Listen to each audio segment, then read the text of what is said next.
Oi gente, sejam bem-vindos a mais uma aula de história e ó, vou logo avisando, hein? Chegamos ao capítulo 10.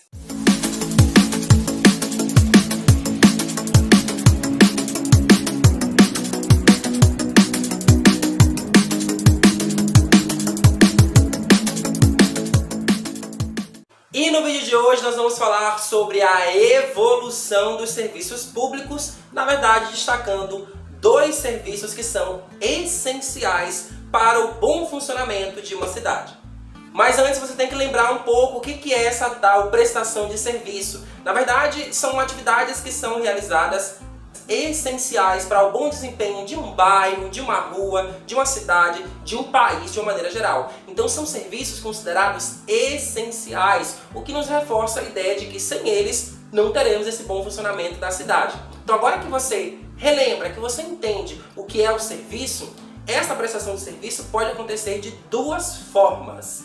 A primeira forma são os serviços públicos, aqueles que devem ser garantidos a toda a população. Não importa se é branco, se é negro, se é rico, se é pobre, se é criança, se é idoso, se é adulto, enfim, para todas as pessoas. Esses serviços têm que servir para todos. E é claro que a responsabilidade desses serviços é do governo, ou seja, do governo municipal, estadual e federal, os três juntos até de uma certa forma. Então, são aquelas atividades que são desenvolvidas dentro da cidade, do estado, do país, que são obrigação dos governantes. Por exemplo, coleta de lixo, que acontece diariamente na nossa cidade, ou talvez não aconteça em algumas cidades por aí, ou até mesmo aqui na cidade. Temos ainda saúde, que é um serviço público que deve atender a todo mundo, educação e um mais específico que é o de iluminação pública. Se eu foco aqui na cidade, por exemplo, não pensando no estado e nem no país, focando na nossa cidade, a iluminação pública ela é essencial. Por quê? Porque ela é o que vai nos dar certa segurança ao caminharmos pelas ruas à noite, porque é necessário ter uma iluminação para não ficarmos no escuro. Mas temos também a segunda forma, que é os serviços privados, aqueles que não são responsabilidade do governo e que a gente paga por esse serviço. Na verdade, o serviço público a gente também paga por meio de taxas, impostos e tarifas. Mas aqui no caso do serviço privado, são aqueles serviços que você não sabe realizar e precisa que alguém faça para você. Por exemplo, o salão de beleza quando você corta o seu cabelo, que é o meu caso, cortei o cabelo essa semana. O que eu preciso? De uma pessoa que faça esse serviço, porque eu já me meti a cortar meu cabelo e não deu muito certo, ficou horrível. Esse é um serviço privado. Temos também as academias, as ginásticas, que as pessoas utilizam para poder ficar mais magros, ou mais sarados, ou enfim. E temos os pet shops também, que é mais um exemplo, Você precisa que alguém ofereça o serviço de banho e tosa no seu cachorrinho. E, gente, tem vários outros tipos de serviços privados, tá? Escola também é um serviço privado. Manicure, pedicure, um encanador que vai consertar alguma coisa dentro da sua casa que deu problema, como por exemplo a pia do banheiro ou o ralo da cozinha. Não, é o contrário. É o ralo do banheiro e a pia da cozinha. Enfim, esse é um serviço privado, um serviço que você paga para ter acesso de uma maneira mais clara, porém lembrando que os públicos a gente também paga.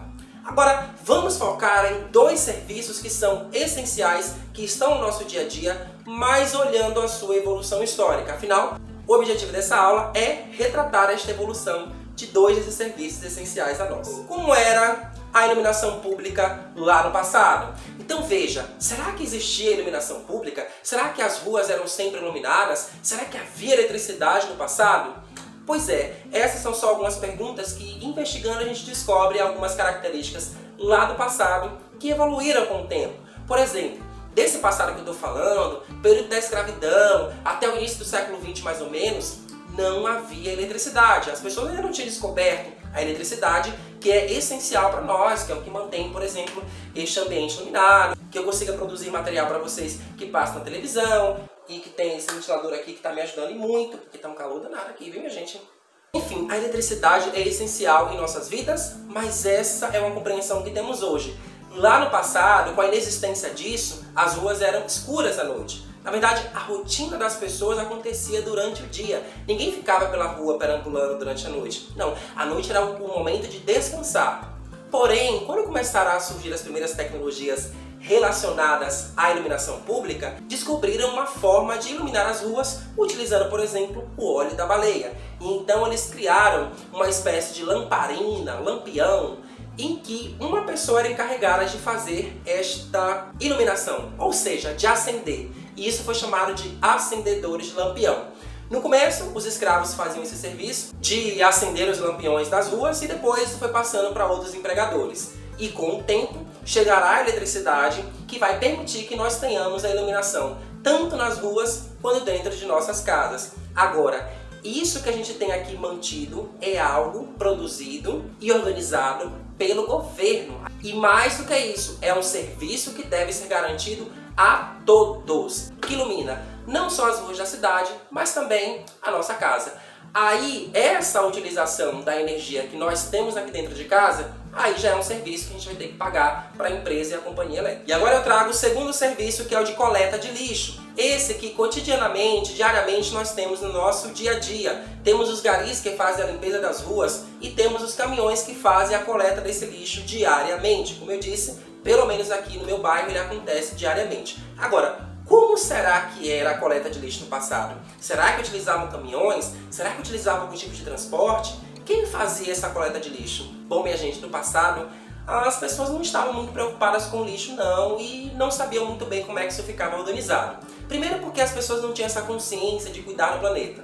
Segundo porque ainda não existiam estações de tratamento de esgoto. O esgoto também não estava muito bem organizado no saneamento básico dos bairros e das cidades. Então, as pessoas não estavam preocupadas e não havia esse interesse de organizar. Como será que as pessoas faziam para descartar o seu lixo e os seus dejetos? Olhando para o período da escravidão no Brasil, não havia esse sistema de esgoto, este sistema sanitário, digamos assim, em que as pessoas tivessem um local para despejar os dejetos, por exemplo, no vaso sanitário. É isso mesmo, número 1 e número 2. Não havia o sistema de banheiros que interligam os esgotos pela cidade. Não, as pessoas faziam em tonéis, enchiam os seus barris e os seus tonéis até a tampa. Aí, quando estava muito cheio, vinham grupos de escravizados para pegar estes tonéis e despejarem no mar ou em rios. É verdade, esses escravos foram chamados de escravos tigres, porque vez ou outra os tonéis derramavam dejetos. Isso mesmo, número 1 e número 2, nos escravizados. Triste.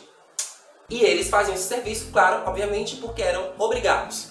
Com o tempo, as cidades vão se modernizando, a compreensão das pessoas também vai dando uma evoluída e então eles começam a fazer a coleta de lixo utilizando carroças. E aí isso começa a mudar um pouco de figura, chegando até os dias atuais, onde nós recolhemos o lixo, quer dizer, nós não.